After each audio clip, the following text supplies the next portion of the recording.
Bismillahirrahmanirrahim. Assalamu alaikum dear students. My name is Aisha Salim. I hope you all are fine and doing well. Today in this lecture we are going to start lecture number 8 of lecture number 1 of chapter number 8, that is about forces and motions. So in today's lesson we will cover the SLO in which we describe the effect of forces on changing the speed and direction of motion with time.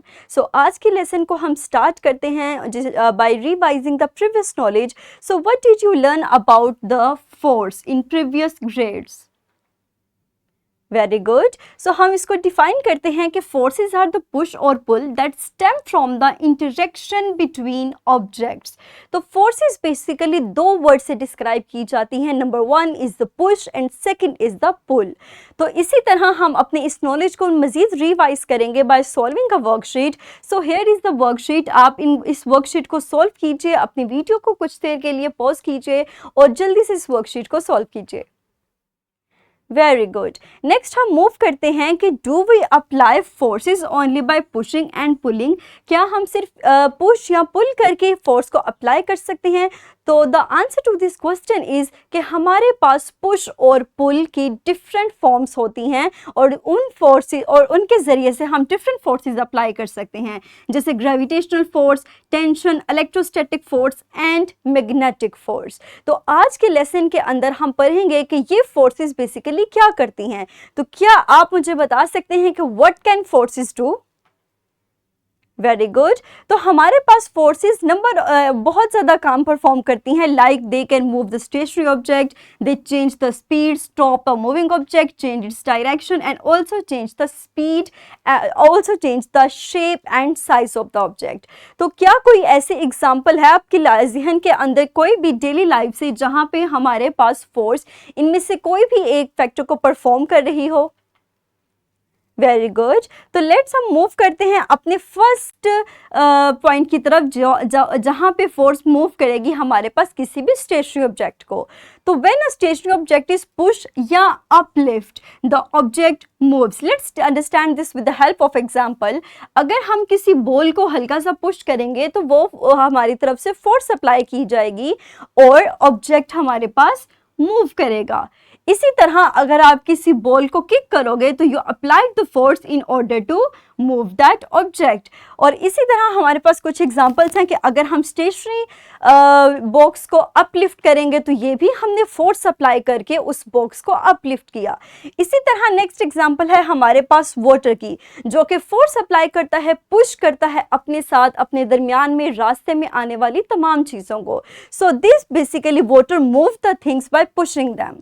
इसी तरह हमारे पास अगर एक other force की बात की जाए तो दैट इज ग्रेविटी, जहाँ पे आप जानते हैं कि हमारे पास चीज़ों को पुल किया जाता है and the earth surface pulls this object towards itself.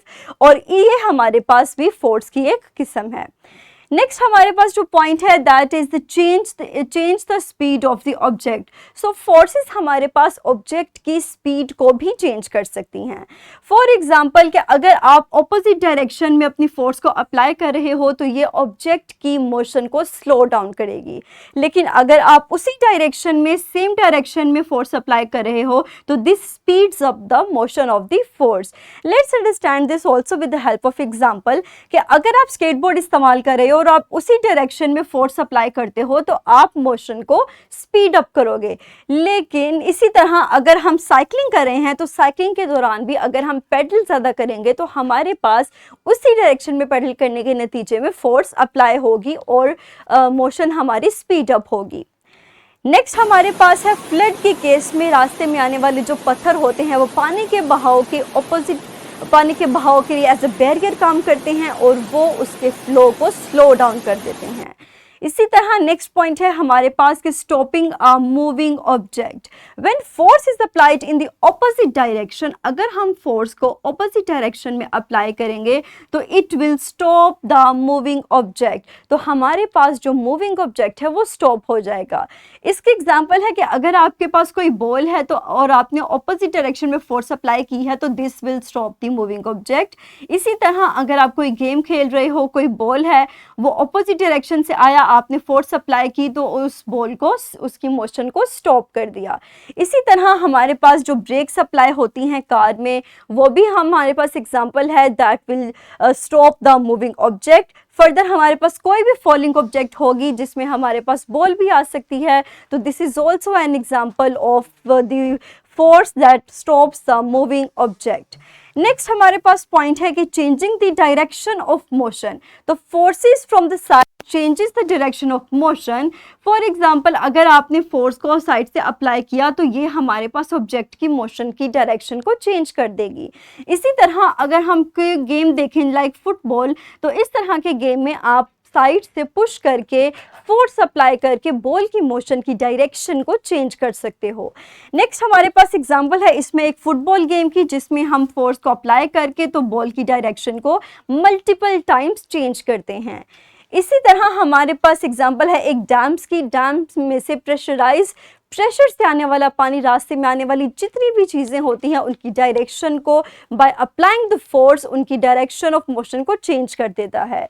इसी तरह हमारे पास जो पहाड़ों के से पानी आता है और बहता हुआ नीचे नदियों की तरफ जाता है, ये पानी इसकी भी डायरेक्शन चेंज हो जाती है बाय अप्लाइंग द फोर्स, जो कि इन रॉक्स के ज़रिए, इन पत्थरों के ज़रिए से अप्लाई की जाती है। नेक्स्ट हम देखते हैं कि changing the shape and size of the object. इस पॉइंट के अंदर हम देखेंगे कि किस तरह फोर्स किसी भी ऑब्जेक्ट की शेप और उसकी साइज को चेंज करती है। तो हमारे पास अगर बॉल को ऑपोजिट डायरेक्शन में हम फोर्स को अप्लाई करेंगे तो ये हमारे पास शेप को भी और उसके साइज को भी चेंज कर देगी। इसमें हमारे पास एक एग्जांपल है बेंडिंग ट्री की। हवा से अगर हवा चलती है, तेज हवा चलती है, तो वो प्रेशर अप्लाई करती है, फोर्स अप्लाई करती है, जो कि ट्रीज को बेंड कर देता है। तो इस तरह हमने देखा कि हमारे पास ट्रीज की जो शेप है वो बेंडिंग हो जाती है, स्ट्रेट नहीं रहती। इसी तरह हम अगर वेदरिंग के फिनोमिना को देखें तो हमारे पास हवा के ज़रिए से इनकी भी शेप में फ़र्क आ जाता है, जिसको हम कहते हैं रॉक वेदरिंग, और ये वेदरिंग का फिनोमिना हमारे पास इसी के अंडर कवर होता है। नेक्स्ट अगर हम एग्जांपल को देखें तो अगर आप फोर्स अप्लाई करके वायर्स को अपनी मर्जी के मुताबिक उनकी शेप को एडजस्ट कर सकते हो, तो this also covers under the point in which we apply force in order to change the shape and size of the object. Next हम मूव करते हैं अपनी एक्टिविटी की तरफ, जिसमें हम फोर्स के how can the force and the effects of force, इसको बेहतर तरीके से समझेंगे बाय परफॉर्मिंग एन एक्टिविटी। इस एक्टिविटी को परफॉर्म करने के लिए आपको रबर बैंड चाहिए, प्लास्टिक स्पून चाहिए, स्मॉल बॉल या पेपर चाहिए, एंड रूलर और कार्डबोर्ड चाहिए। उसके बाद आप इन तमाम इंस्ट्रक्शंस को फॉलो करते हुए अपनी एक्टिविटी को परफॉर्म कर सकते हैं। इस एक्टिविटी को परफॉर्म करने के लिए आप डिफरेंट ग्रुप्स की फॉर्म में ले सकते हैं या फिर इंडिविजुअल भी परफॉर्म कर सकते हैं। नेक्स्ट हम मूव करते हैं अपने समक की तरफ। तो आज के लेक्चर के अंदर हमने देखा फोर्स के बारे में, that is basically the push और pull that results from the interaction between the forces, और हमने इसकी डिफरेंट इफेक्ट्स को डिस्कस किया। The first one is moving a stationary object, जिसमें हमने कहा कि हम फोर्स को अप्लाई करके किसी भी स्टेशनरी ऑब्जेक्ट को मूव करवा सकते हैं। सेकंड हमने देखा कि हम उसकी स्पीड को चेंज कर सकते हैं बाय अप्लाई फोर्स। अगर हम ऑपोजिट डायरेक्शन में मूव अप्लाई करेंगे फोर्स तो ऑब्जेक्ट स्टॉप हो जाएगी या स्लो डाउन हो जाएगी। इसी तरह अगर हम उसी डायरेक्शन में अप्लाई करेंगे फोर्स को तो हम उसको स्पीड अप कर देंगे। इसी तरह हमने देखा कि हम मूविंग ऑब्जेक्ट को स्टॉप कर सकते हैं। अगर हम ऑपोजिट साइड में अप्लाई करेंगे फोर्स को तो हमारे पास कोई भी मूविंग ऑब्जेक्ट हो, हम उसकी मोशन को स्टॉप कर सकते हैं। इसी तरह अगर हम डायरेक्शन की बात करें तो हम इसको force from this side also changes the direction of motion of the object, जैसा हमने फुटबॉल के केस में देखा या फिर अपनी फर्दर एग्जाम्पल्स में डिस्कस किया। इसी तरह अगर हम देखें changing the shape and size of the object, तो हम फोर्स को अप्लाई करके शेप को भी चेंज कर सकते हैं और उसके साइज को भी चेंज कर सकते हैं। सो ये थी हमारी इफेक्ट्स ऑफ फोर्सेस जिनको हमने डिस्कस किया। अब इसी नॉलेज को अप्लाई करते हुए हम अपनी वर्कशीट को सॉल्व करेंगे। इसका लिंक आपको इसी वीडियो के डिस्क्रिप्शन में अवेलेबल है। So dear students, quickly link on the link to get access to this worksheet and solve this। Very good, मुझे उम्मीद है कि आपने इस वर्कशीट को इजीली सॉल्व कर लिया होगा। नेक्स्ट हम मूव करते हैं अपने होमवर्क की तरफ. This is a skill that is 8.1 to 8.3. You can easily get access to this skill by scanning this QR code, or the link of this is also given in the description of this video. तो आप उस link पे click करके easily इसको open कर सकते हैं और इस स्किल शीट को सॉल्व कर सकते हैं. सो ये आपका होमवर्क है जो आप अपनी नॉलेज को अप्लाई करते हुए सॉल्व करेंगे. So that's all about today's lesson. इंशाल्लाह अगले लेक्चर के अंदर हम डिस्कस करेंगे कि हाउ वी मेजर फोर्स. तब तक के लिए अपना ख्याल रखिएगा. Thank you very much and अल्लाह हाफ़िज़.